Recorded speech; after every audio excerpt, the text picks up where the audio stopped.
All right, welcome to our LB, the Lover of Books author chat. We are here because of Katie Gutierrez's book, More Than You'll Ever Know. She is recommended by New York Times, Good Morning America, Washington Post, LA Times, The Guardian, Boston Globe, Real Simple, Oprah Daily, For the Parade, Good Housekeeping, Kirkus, BuzzFeed, NBC News, Audible. I mean, the list goes on and on. This book has so much buzz. She's the author of this national best-selling debut. It was also, and we probably already know this, but such a big feat, the Good Morning America Book Club pick for June 2022. She is a National Magazine Award finalist whose writing has appeared in Time Magazine, Harper's Bazaar, The Washington Post, and most recently, which I posted to the group, Town and Country. She has an MFA from Texas State University and lives in San Antonio, Texas, with her husband and 2 kids. Let's welcome Katie Gutierrez. Thank you so much for being here. Thank you so much for having me, and thank you all for coming. It's so nice to see faces. It is. I mean, for so long, we were all kind of just, in a tunnel, but I love seeing people show up for you. Okay, so you've been a journalist for how long? It's interesting because I don't even know that I still think of myself as a journalist, because it was not a field of writing I ever wanted to go into or anticipated going into. A lot about journalism makes me extremely nervous as sort of a more natural introvert.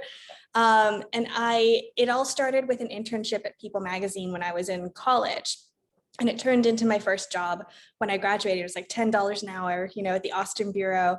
And it lasted about 6 months before the Bureau just very suddenly closed. But those 6 months kind of taught me how I was kind of thrown into the deep end, because it was a tiny, tiny office. I had great mentorship. And so I was really, tossed in terms of figuring out how to pitch stories, how to search stories, and then pitch them to the editors in New York. And then if they went for those stories, I would kind of assist in different ways, whether it was done sort of by our editors. There were only 2 editors besides me in the office. And otherwise, it was just stringers, so freelancers.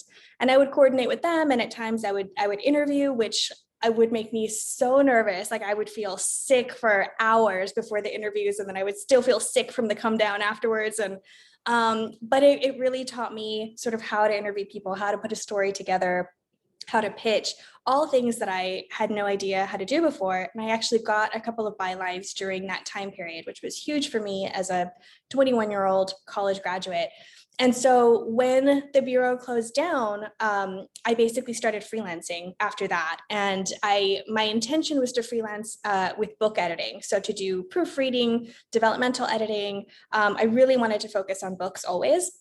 But sort of along the way, I think the projects that I got the fastest ended up being sort of journalism projects. And so I ended up freelancing for a lot of really niche industry publications. So I freelanced for like the Nurses Lounge, for example, and like Green Builders Quarterly. Like I did a lot of very industry specific writing and profiling, and then did some more general newspaper reporting. And so it was kind of like this thing that I stumbled into.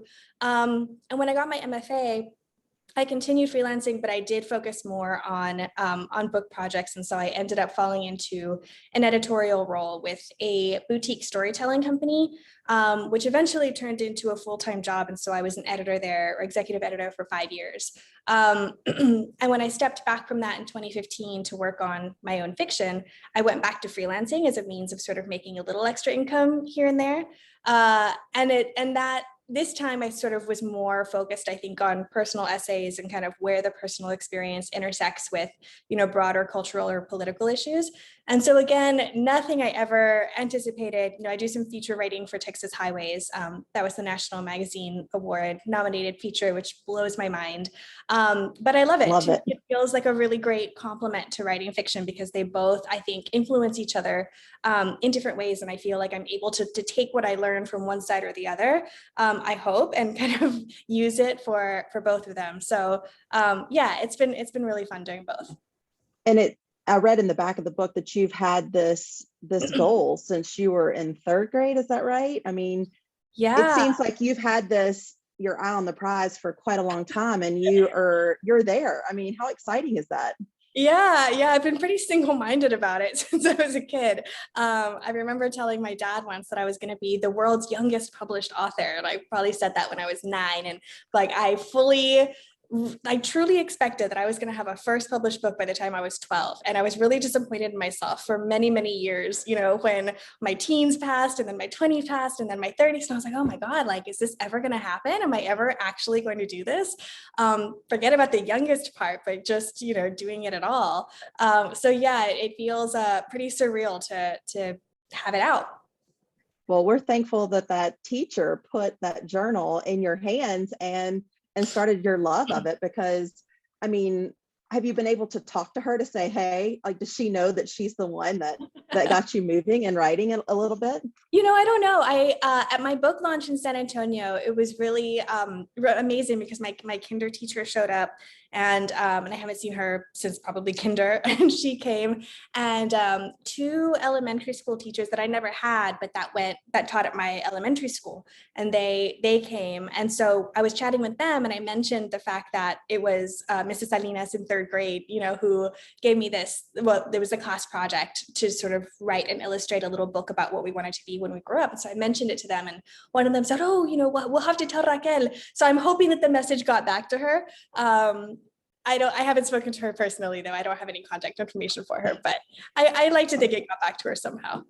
Oh, I think it's great. And thank you to all those teachers out there inspiring all these students to pick up the pen, or in these days, more like start typing, right? So I think it's fantastic. Now, you mentioned a little bit about how journalism has bled into your writing. Do you think it can hinder you, or do you think it really helps you in writing a novel? Because I would assume it's quite different in some ways. Yeah. It's a little bit of both, to be honest, because so lately, I think I've been doing more of the journalism, more of the nonfiction, just in book promotion, and I'm having to switch over back into working on the next book. And I think with journalism, it's incredibly detail oriented. You obviously want to make sure you have all of your facts right. Every little detail of something that you're describing matters, and there's no really, like, you don't want to take liberties, right? Even when you're writing about your own personal experiences, which my essays tend to sort of be rooted in.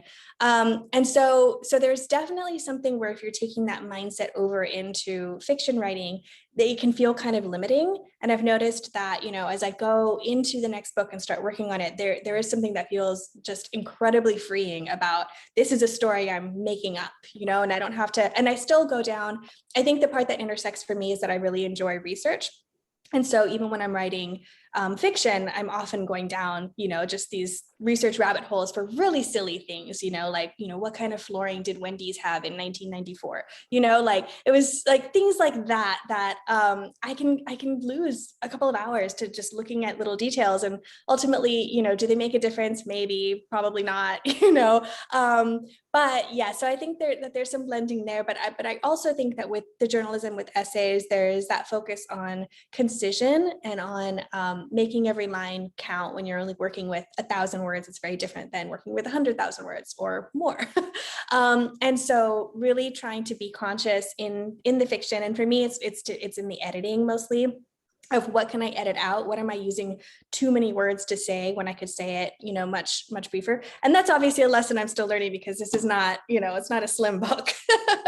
What is its word count? I'm just curious. Do you know the word count? I think that it landed, let's see, it was different things at different times. I want to say it landed somewhere around 120 or 130. It's 448 pages in the book. The first draft was, I think, 600, which was just ridiculous. So yeah, I think that learning how to be concise is something that is important in journalism, and hopefully, I'll be able to take into fiction. And then I think with fiction, the emphasis on sort of character and description and setting, I try to bring that into, the essays that I write too. So.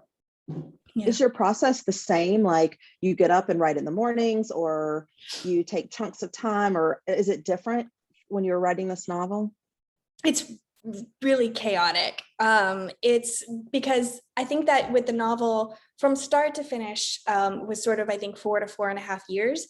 And so, I started it in 2017. It was the month that I found out I was pregnant. And so at that point, I sort of had all day to be working on it still. And that changed throughout the pregnancy because it was a rough pregnancy. And so I was really only able to work for 6 or 7 months before I just was in too much pain to do much else. And then after my daughter was born, it was another probably 5 months or so before I wrote anything, because she wasn't sleeping and she had a milk protein intolerance. And, it was just all of those very normal new parent kind of things that you're trying to figure out, all the sleeplessness. And so once I started writing again, the process had changed completely, because it was no longer this all day thing where I was striving to meet a certain word count. It was like, no, I'm going to write during her nap time. And that could be 20 minutes or it could be an hour and a half, but here's my desk and here's the baby monitor and that's my timer, And so it became much less about a certain word count, and more about what felt urgent in the moment. So it was always just trying to push the story forward, even if it was 300 words one day and it could be 1,500 words the next, both depending on the time of her naps and then also depending on kind of my understanding of where I was in the story. And so really, her nap times were pretty much, they were predominantly when I worked to finish the first draft of this book and most of the editing. So it took 18 months for the first draft. And then I sent it to my agent. And we worked together. I thought it was pretty close at that point after I had done my first round of editing.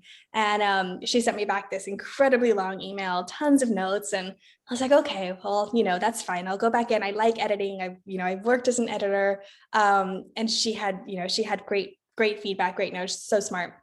And so went back in, spent the next couple of months working on it, sent it back to her, felt really great. I was like, I'm so glad I did this, definitely worth the time. I think she's going to say it's ready now. Sent it back, and she sent me back like a slightly less long email, but not by much, just with a lot of different notes. So it was like I fixed a bunch of stuff, and then it revealed, how much still needed work. And so we continued that process for 18 months, and she probably read 15 drafts of this novel. And she was incredible, because I had signed with her in 2015 for a different novel, and we edited that one very little. And we took it on submission. That novel had got me 5 offers of representation in 3 weeks, which was, extraordinary and so exciting. And I felt hopeful that the submission process would go in a similar way, and it didn't. No one bought the book. And so she was amazing because she stuck with me, first of all. It wasn't like moving on to sort of the next shiny thing, and then to put in all of the work that she did to get it to this next point. So then to your question about process, then 2020 comes. I was pregnant again with my second child. So now I have a toddler, a painful pregnancy, and it's the middle of the pandemic with no childcare. And so we edited it together all the way up until September 2020, I was getting contractions already. And I was emailing my agent saying, okay, like this has to be the final round because I'm pretty sure I'm going to have this baby. And so thankfully, she was like, okay, this can be the final round. And so sent it to her, had the baby that weekend. And then a week later, we went on submission. And then that process was just a whirlwind and went so fast and was so just extraordinary. But yeah, so I feel, and then the next round of edits, it was like another year after that, editing with now my 2 editors, my US editor and my UK editor. And so what they did, which I didn't know how it would work, having 2 sets of notes, I thought, oh gosh, like, is this going to be really confusing if they have conflicting notes? Like, how does that work? I'd always wondered. And they were so great because they would both read through, make all their notes on their own. Then they would get on a phone call together, can basically decide on where the overlap was, what they each agreed on with each other. And they would put all of their notes into this comprehensive document that they would send to me, and we'd hop on the phone. And there were times we talked for, 2 hours or more, talking through the edits. And the first editorial round they sent me, so you can imagine after all the editing I'd done with Hillary, my agent, selling the book. So then a couple months later, I get the first edit letter from them. And my husband and I and the kids, we were driving down from San Antonio to Laredo for Thanksgiving. And I open the email in the car and I start scrolling through this document, and my husband's like, what are you doing? And I was like, this is my edit letter. And I'm just like scrolling, it was 20 single spaced pages of, additional edits. And he was just like, what? Like, didn't you already edit the crap out of this thing? How are they asking for more? But that's what I loved about this process, was getting to work with people who were so smart at what they do, who had this dedication to making the book as good as we could, and really trying to make it align as closely as possible with the vision we all had for it. So it was this really amazing collaborative process that was so intense in different ways all throughout. But there was no consistency in terms of like, okay, I'm going to write from 8 to 11 in the morning. These are my edit hours. It was just always like, when are the kids sleeping? When can I sit down? When can my husband take them to the park? And he's an amazing co-parent and, partner and support. So he's been instrumental in, being able to, to work on this at all.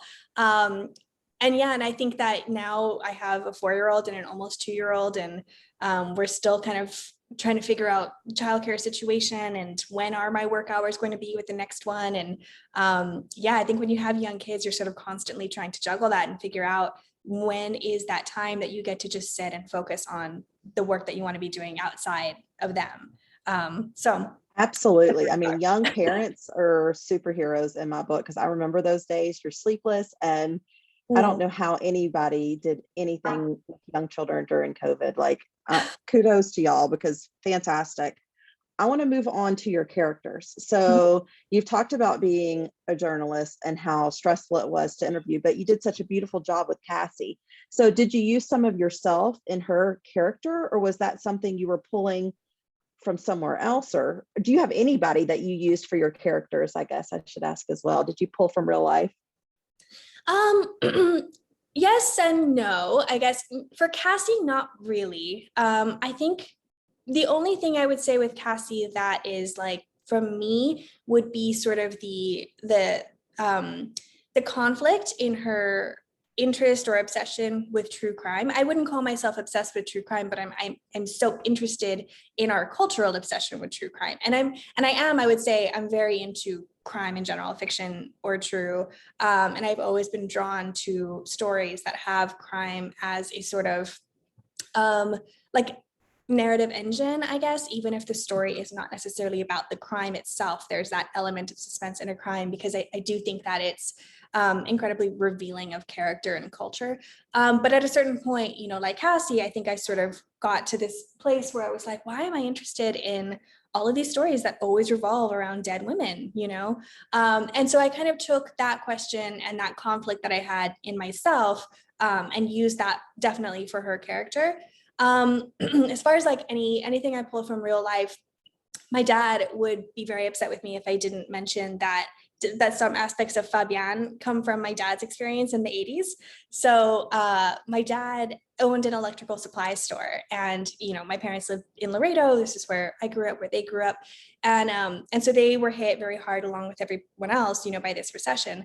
And so my dad did end up going to Austin for a couple of years, like off and on, trying to kind of, I think he was selling stuff out of his car in Austin for a while, and he was sleeping on warehouse floors, and I think showering like in gym showers, like just anything to try to, get some income.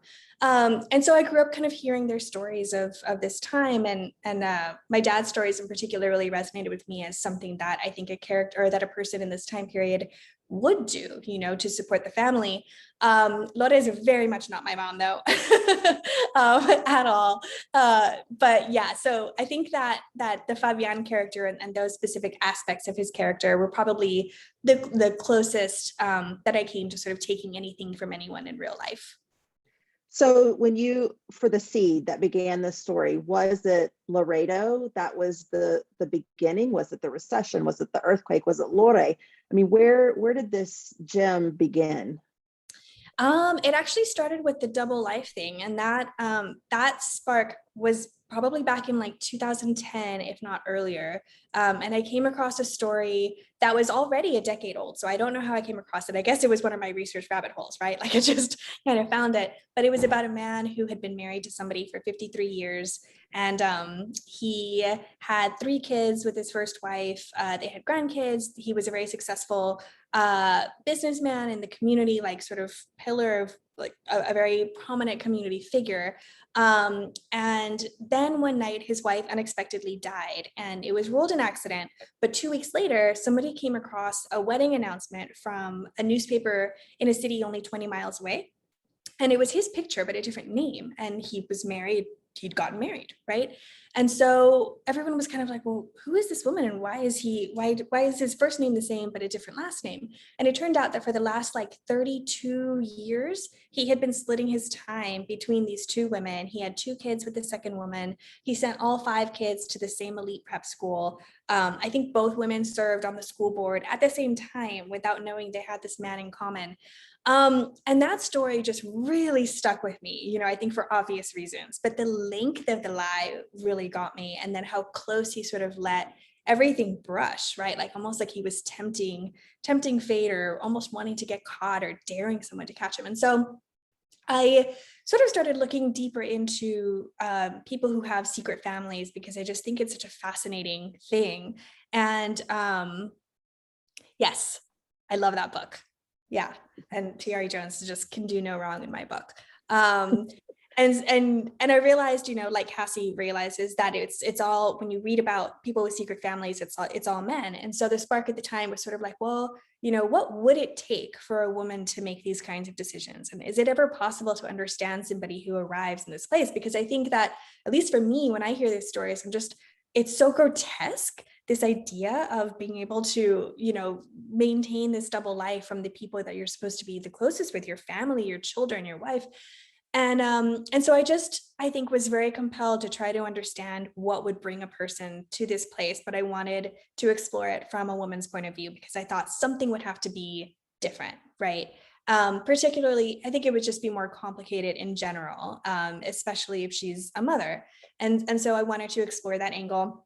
And I had the idea even then of kind of having a journalist figure in there somehow. But I didn't know where it would take place. I didn't know anything about the characters. It was just a spark that I wrote down. It didn't fit what I was working on at the time, which was a story collection for my MFA thesis. And I just knew that this was very different in tone from what I was doing. And it just felt bigger than a short story. So I set it aside until 2017, when I was on submission with the book that didn't sell, and, you know, just trying to kind of get through the anxiety of waiting. And my agent was like, well, do you have anything else that, you know, you're wanting to work on? And this was kind of like the only other idea I had at the time. And so she loved it, and I was still just as compelled by it. And so it was then when I really kind of started thinking about, okay, well, who would these people be, and where would it be, and when would it be that the time period came first, because the initial thought was, okay, well, how does somebody pull this off today, right? Like in this age of how connected we all are, how easily searchable most of us are, how does somebody pull this off? And so I was like, well, maybe I'll just set it in the past, you know, I'm just going to avoid that. And so what kind of started off as this lazy solution led to thinking, okay, well, let's say it's 30 years ago. Let's put it in the mid 80s. What's happening in the mid 80s in South Texas, which was where I knew I wanted to set it. And so, you know, when I thought about it, it was like, oh, well, the recession was happening, and I've always been really interested in that time period. And I thought that, you know, from it offered, I think, a like really rich time period from a storytelling perspective, but then also, you know, from a character perspective, if you're placing people in this context of loss and of lack, and you have a character whose driving force is wanting more, how do those things play out against each other? I was really interested in exploring that, as well as, you know, what does it do to a marriage, and to a marriage that's, you know, I think generally pretty strong, if this man who sees himself as the provider, and I think it's probably true, I think, in most cultures, but definitely, you know, in Mexican culture, like the men, you know, there's an element of machismo, and you know, most men want to be the provider, and they really suffer when they feel themselves lose that part of their identity. And so I wanted to explore what would happen if in this marriage, in this time of this woman's life, she's in her mid-30s, so she's entering this new time period of, her kids don't need her in the same ways anymore. She's successful, in her own career. Now she's the primary earner in the family. But who is she, at this point? She has this kind of like window now to explore who she is apart from the roles that she's always played. And then also, what is this particularly like this particular financial stress due to this marriage? And so when all those pieces fell together, the time period, the setting, the conflicts, Lore really came very strong and very whole from the beginning. And Cassie, I think I had a very strong outline of her. I think I knew who she was in her essence, but it took a lot of work in the editorial process to bring her up to the level of complexity as Lore, and to, I hoped, make her point of view as compelling as Lore's, and that was a challenge really throughout the entire process. Well, I really found Lore compelling because I am a mother, and so it threw a whole different element into the story, because at some point you're thinking, wait a minute, how can she do this? But then you understand that she's not just a mother, and she's a woman. And so that dual complexity really throws everyone, at least through me, into really thinking about, what you want out of life. And so I appreciated that. And I wanted to talk about you, because you started this pre-having children, but finished it and edited it throughout. So did that change your perspective at all when writing this, or did you already kind of have it in your mind what was going to happen? I think that I always knew she would be a mother because of how it would complicate the story. But I don't think I had any idea how important that theme would become to me personally in the writing process. And I think that becoming a mom twice over during this time period, I think that it led to, I would imagine, it's hard to know, right? Like without having the alternative, but I think that it led to a lot more depth in those areas of Lore's story, and in those parts of the conflict that, that you mentioned, this idea that yes, you're a mother and you can love your kids with all your heart and you could be willing to do anything for your kids. And yet at the same time, there's this question of like, how much of myself do I owe, not necessarily to my children, but how much of myself do I owe to motherhood, to being a mother? Like that question became really central for me as I was working on the book. And I don't think it would have hit the same way if I hadn't become a mom during this time period. I can see that. I loved that you referenced her as the eye of the storm, because when she's in your presence, it's such a calm, I mean, it's everything works, right? But it's the things you don't know that's swirling around you that's really going to destroy. And so it was the perfect metaphor, I thought. And after I saw that, I was just, that's what I pictured the entire, the whole rest of the novel, because you're just waiting for that. I mean, I grew up in Southeast Texas. We know a hurricane, and I could just see that coming. Yeah, no, I love that. Now, what the other thing I wanted to talk to you about was Laredo. So how did the people of Laredo how did they receive this novel? In other words, was it warm and welcoming? Was it a little bit of hesitancy? And how did the, certain cultures take it? I'm curious how it went. Yeah, no, it's been amazing actually. I don't think I realized exactly how nervous I was for people in Laredo to read it until it was out. And then I kept hearing people on Facebook that I'm sort of tangentially connected with, the colleagues of my parents, or like a great aunt, and people who were super committed and really excited about the book and saying that, they couldn't wait to buy it. And I think in the back of my head, I kind of thought, oh, well, that's nice. Like that's a supportive thing you say, but I didn't necessarily expect all of these people to really go out and buy the book and then read the book, right? And they have. And I didn't realize how nervous that I was, for how they would react to it until I started getting feedback. And the feedback that I've gotten has just been some of the most meaningful feedback of this entire process, and they're people who, are who are saying that, you know, they've never seen people like us in books before, you know, and it took me a very long time to see people like us in books, and it still happens too rarely. And so I feel like I'm not as surprised as I would like to be to hear that, but it's so sad at the same time that you can be hearing from, you know, somebody in their 40s or 50s or 60s saying, this is the first book I've read that actually has people that, you know, that are like me and like my family, and, you know, and that it takes place here. Like nobody's ever read a book set in Laredo before. And there was one that was self-published, and I don't know, it came across my radar at some point, and I was really curious about it. So I bought it on Kindle and I started reading it, and it was so awful, because it was so obvious that this person had never been here. And so the ways that the author was representing the city, like it was like cliche after cliche, and it was all about, you know, drugs and Mexican cartels, and he just got everything wrong about like something as basic as just, you know, the geography and where certain things are in the city, something you could easily Google. And it made me so upset, you know, because it was just like, wow, somebody thinks they can just, this guy just picked a city off the map, you know, and decided that this was how he was going to represent it. And so it's incredibly meaningful to me to hear people who have lived their entire lives here say, you got it right. You know, like this is what Laredo is like, and this is what it was like in the 80s. And oh, this reminded me of this time that I'd forgotten about. And I just actually got a Facebook message from a woman who lives in San Antonio, but she said that Lore's voice reminded her, like the Spanglish, reminded her of her mother and her mother's sister and her grandmother, and that in Lore's presence, she felt their love and their hugs and their presence again. Just, you know, just crying because, you know, it's, that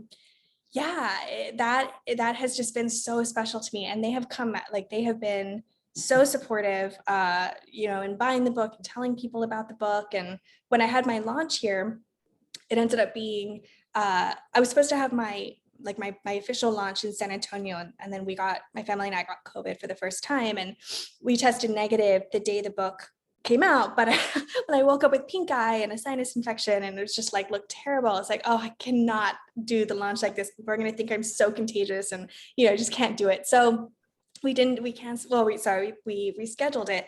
So then my launch ended up being here in Laredo later on that week. And, you know, and I thought, okay, like, I think I can expect, you know, definitely like my family will come. I'm going to see my cousins, you know, like I'm thinking maybe 40 people, right? Like I'm not going to be embarrassed. Like 40 people are going to come, and that's going to feel nice. And it ended up being like 150 people. And it was, you know, people I'd never met before, classmates that I hadn't seen in 20 years, like old teachers, my parents' colleagues, you know, second cousins, like they all turned up, and they waited in this insane line for 3 hours, you know, to get their book signed. And, you know, they came up and they were so happy. And I think what I have felt most of all from, you know, Laredoans' response to the book is just pride, like from people who know me and from people who don't know me at all. Like, I think people here are so proud to have a book that reflects them and our culture and our city. And it's not like, you know, like it's not, I intentionally try to be very honest about Laredo and, you know, not make it into a place that it's not. And I think that that's also what people have loved, you know, is that it's reflecting it as it is, but with, I think, a lot of tenderness and a lot of love, which I feel for this place. And so, yeah, so that response has been just incredibly special to me. Well, that's wonderful. But I really did feel your love of Laredo when I read it. I've never been to Laredo, but your descriptions, the emotion that was there, and I think the realness is what they wanted, and they were returning that love right back to you. So great. I mean, it gave me the chills when you were talking about the reaction to Lore. Oh, and by the way, I want to, as a Texan that doesn't live in Texas anymore, thank you for the references for Whataburger, HEB, Bluebell. Like I could smell the Whataburger when I was reading it. So, but I won't have to keep going in there. But no, I'm glad. I'm sorry I made you salivate with that. I'll just have to make sure I get back sooner. At least my husband knows how to cook good brisket. So nice. The Duke portions, I was loving that too. Now okay, you talked about loving research. There was a huge section, not a huge, but a very emotional section on the earthquake in Mexico City. And I really want to address that because it was so detailed with emotion and content that I felt like I was right there in it. So how did you get to that point where you could give that to the reader in such a great way? Yeah, so that absolutely was something that I was not planning on including. I didn't even know about it starting out because it happened, I would have been a year old at the time. But it came across in my research of, okay, well, what's happening in Mexico City during this time period when Lore and Andres would be having, would be in different phases of their relationship. What would they be talking about at dinner? What would they be pissed off about? What would they be happy about? Like all of those things that are happening sort of peripherally that may not ever make it onto the page are so important, at least for me, to know about going into it, because I think that we're all constantly infused and impacted with what's happening, in this time period. So you can't, at least I can't, go into writing a scene set in 1985 without having a really pretty clear idea, or as decent as I can, about like what is happening all around them. And so the earthquake obviously came up during that research. And and so I went down the rabbit hole with the earthquake, and I read everything, that I could find online about it, from newspapers in Mexico, and then as well as newspapers here. The New York Times has a bunch archived from that time period. And so I read a lot. Well, I read, all of them that I could find. And then there were also news clips that I was able to find on YouTube from that time period. And so I watched those a million times and was, sort of looking at everything in the background. And then I met with a photographer. It was kind of a coincidence because I met with him for a story I was working on for Texas Highways. And we were talking about the book, and I guess the earthquake somehow came up, and he said, "Oh, I was there and I photographed it." And I said, "Well, do you have any photos? Can you send those to me and talk to me about your experience?" And so he did. So there was that aspect as well. And so it was a lot of that, like really trying to get as decent or as thorough a report of what was happening as I could, from 30 years later. And then it was kind of like, the more I read about it, like not only would it become central to their lives at this time period, like I would imagine if I hadn't come across it, or if I had decided not to use it, somebody who was alive during that time period, or somebody who was very familiar with Mexico City or lived in Mexico City, that would seem like a huge omission. That would, I think, probably take somebody way out of the story if they were familiar with these places and time periods. So it felt important to include for historical accuracy, but then also, you mentioned Lore being the eye of the storm. Like I really saw Lore as kind of like a natural disaster. She is sort of a little bit indifferent to the suffering that she causes.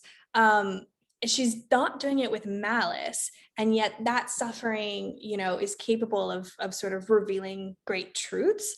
And so to me, the earthquake became a really clear metaphor for Lore in the past, and then for Cassie in the present. With the earthquake that occurred 32 years later, Cassie becomes the earthquake who is sort of threatening to unravel, Lore's life. But then also it kind of, all throughout the writing process and the drafting process, the question that kept coming back to me was, why would Lore say yes to marry Andres? Like, why not just continue the affair forever, right? What would actually get somebody to this point? And so reading about the earthquake, it felt like that would be something, if you go through this traumatic, intense bonding experience with somebody, that could be a moment where you would make a decision that you wouldn't ordinarily make. And so then it became really important for that reason as well, because I felt like putting them in that together, surviving it, recognizing, how much they do love each other and wouldn't want to live without each other.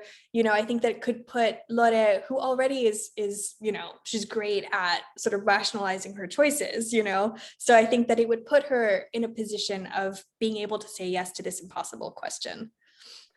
Well, Liza has a question about Lorde in the chat, and she said Lorde is fascinating. I agree. She's kind and loving and caring, but also daring and entitled and intelligent. So the question remains, is she an entitled narcissist or an emancipated, loving woman who wants it all? Well, I think that's really up to the reader. I mean, that's a great question, but I think everybody is going to come out of it with a different interpretation of Lore and her decisions. And that's, I think that's how I want it to be. So I think that's really up to you all. So I think Liza hit the theme right on the head. So Yeah. you mentioned the earthquake with Cassie creating these rifts within the family. I also had the same reaction of the earthquake, an emotional reaction, when she confronted her father. And so that seemed very much like a natural disaster as well, because of, what the consequences could be. And did you know that scene was coming? I mean, or did you write knowing what the ending's going to be with Andrew, or did you A get there version along the of way? that scene, yeah. So a version of that scene, I think, existed from the very first draft, but it was really different because it's so funny thinking back on the things that changed from the first draft to the last. So in the first draft, I ended up having, it was very far-fetched. This is why this was not in the final draft, but it ended up being that, Cassie's memories of her mother's bruises and, her father's abuse, that they ended up being almost completely like that the memories were accurate, but the reason was wrong. That it turned out that her mom died during childbirth because she had, I forgot what the disorder was that I'd found, but that it was like a blood clotting disorder that made her bruise really easily. And, so basically the whole thing, not that it was a huge misunderstanding, but that I think that she villainized in the first draft her dad a lot more than he deserved to be. And she didn't know the truth behind her mom's medical condition until this very last, scene. And then that's kind of what he reveals to her. And my agent was like, yeah, I don't think that's working. Like it's really far-fetched. And I think that we just really have to like have him be abusive and, really have her face that, right. And have that be have that be moving her throughout the book and influencing her and giving her both a sense of guilt for leaving Andrew, and then sort of the bias that she has as a result of seeing her mom victimized. Like all of that really had to be real and not get sort of wiped out by this this kind of contrived thing at the end, which I'm so glad that she pushed me toward. But that scene though, yeah, I would say it was there in sort of like a murky, you would recognize it if you read the first draft of it, but it's definitely different. And I'm going to do just a few rapid fire questions, if you're okay with that. Yeah. All right. Are you ready? I'm ready. Favorite Mexican dish? Enchiladas verdes. Oh, yum. All right. Case or Lore? Who was your Lore. favorite? Lore. Do you prefer hardback or soft cover? Ooh, good question. That's changed. So it's not a quick answer. I love hardback these days, but when I read a paperback, it takes me back to being a kid and just, staying up all night under the covers and just really like beating those books up. And so I have a special nostalgic and deep love for paperbacks. I've been seeing multiple covers come out. What's your favorite More Than You'll Ever Know cover so far, the artwork? Do you have a favorite? Oh, that's a tough one. I think this one is still my favorite. But I do love them all. They're all so different. The Netherlands one is one that I, would love to have up on the wall. It's artwork. It's really, it's amazing. Yeah. All right, Laredo or DF? I've never actually been to DF. You haven't. You're gonna have to go. So there goes my research. So yeah, that's actually one of my biggest regrets with the book, because there were so many times we had our dates picked out, we were going to go, and then at first it became an issue with the fact that I could barely move around when I was pregnant, and then yeah, we had a toddler, and there always seemed like there would be more time, and then the pandemic hit, and we just like shut it down and didn't go anywhere. So yeah. I would love to go.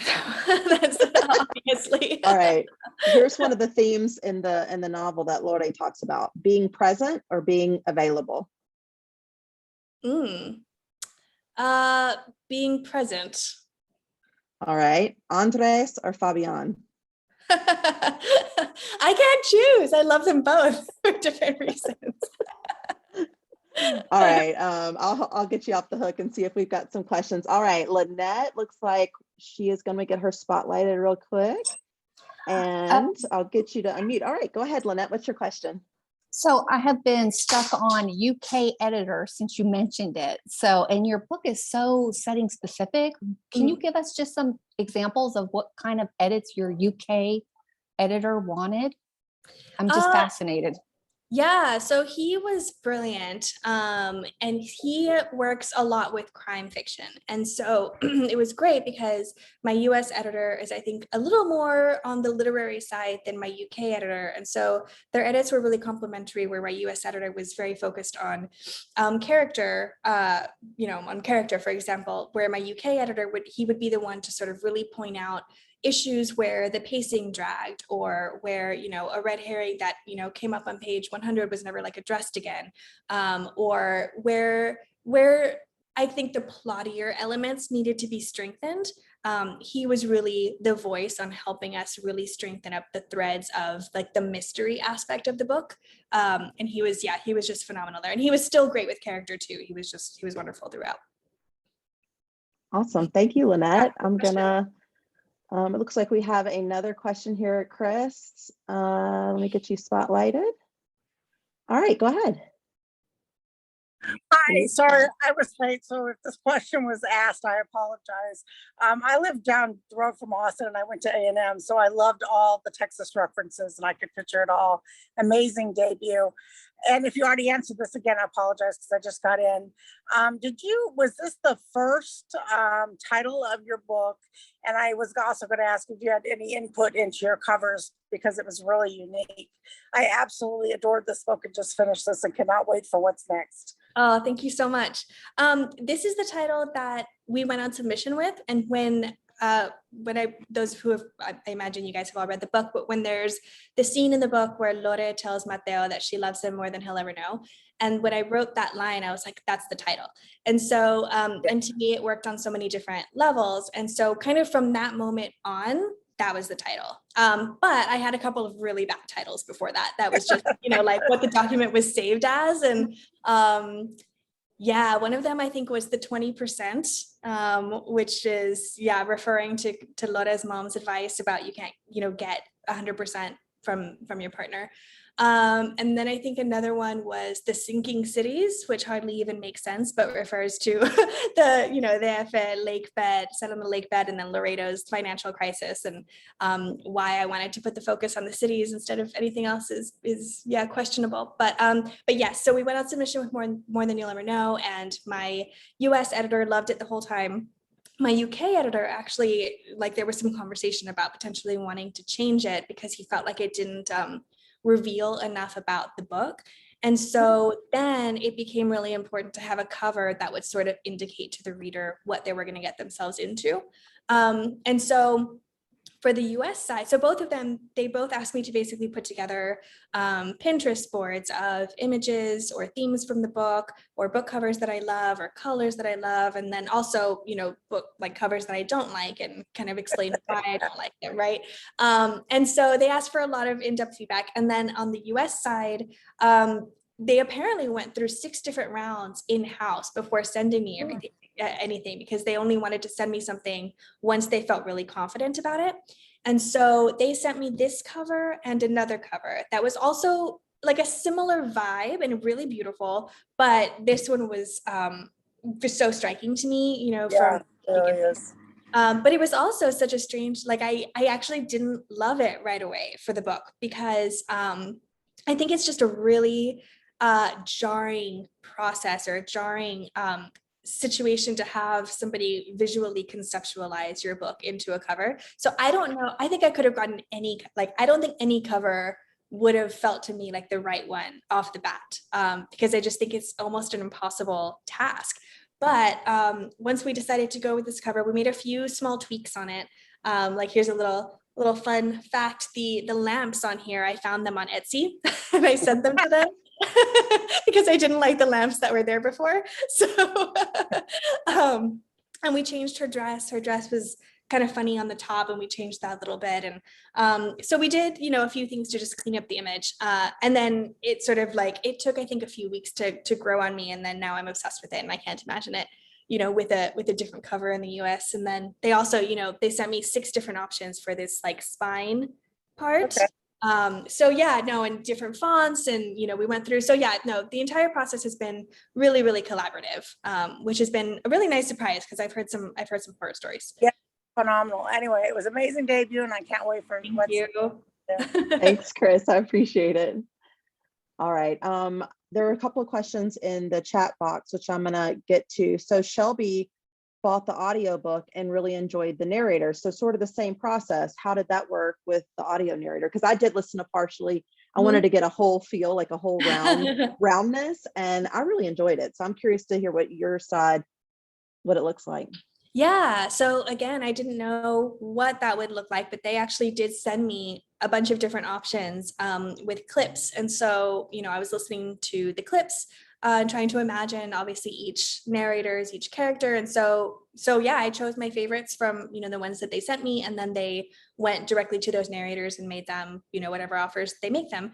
And then from there, it was really great because one of them, the one, Inés del Castillo, who plays young Lore and Cassie, she actually set up a phone call. She wanted to talk with me, and we went through this whole list of words in the book that she wanted to make sure she got the regional pronunciation correct, because she's Latina but from the Caribbean, and so there were some differences there, and so she wanted to make sure she was pronouncing all these things correctly. And then she also had like ideas to bring to the characters. For example, for Cassie, she asked me what I thought about the idea of like Cassie sort of mispronouncing Lore and Fabian in the beginning, like sort of going more Lore and Fabian. And then the deeper she gets into kind of their story and the culture and the language, like gradually throughout the book, going to Lore and Fabian. And I loved that because that was actually something that I had imagined her doing in the book. And so she really kind of keyed into this, like, beautiful little thing that she could do for the character to bring more depth to it. So that was amazing. And I listened when I first got the clips.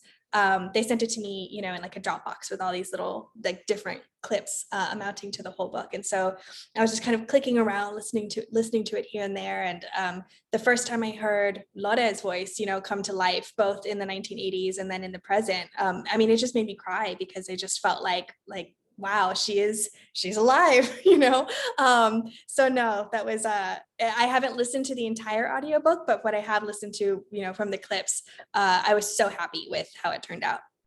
Excellent. Sonia wants to know if your first book ever got published. No, so I'm hoping that I can go back to it one day. I didn't want to go back to it for the next book because I feel like I edited this one for so long that I just wanted to start completely, clean slate for the next book and just be really back in that very fresh creative space versus trying to take a book apart that already exists and make it work. But I still really love the story and I believe in it and I think it could be special. So, who knows, maybe my third or fourth book will be kind of a rewritten version of that one. Liza wants to know what the theme, or if you can give us anything on what you are working on.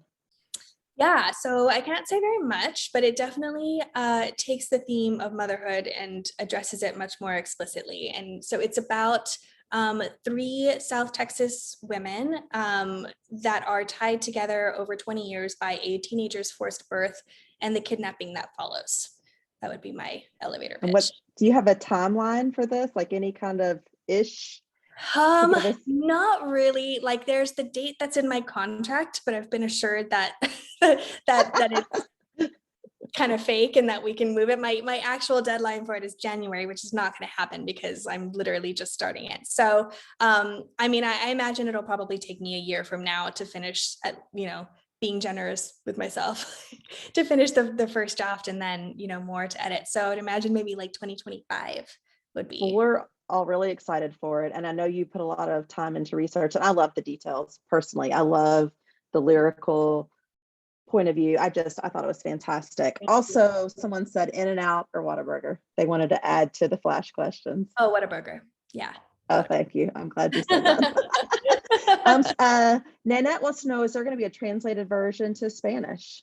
Yeah, so and I actually have to look into whether the translation will be available in the US, but it will be published in Mexico, Spain, Uruguay, Chile, Colombia, Peru, and Argentina in September, I think. But what I do have to check is whether that Spanish will be available in the US.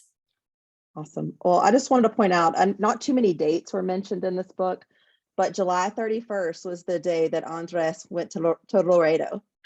He, like, when all and everything blows up, that's today. So just so everybody knows, yeah, I thought that was kind of a neat date.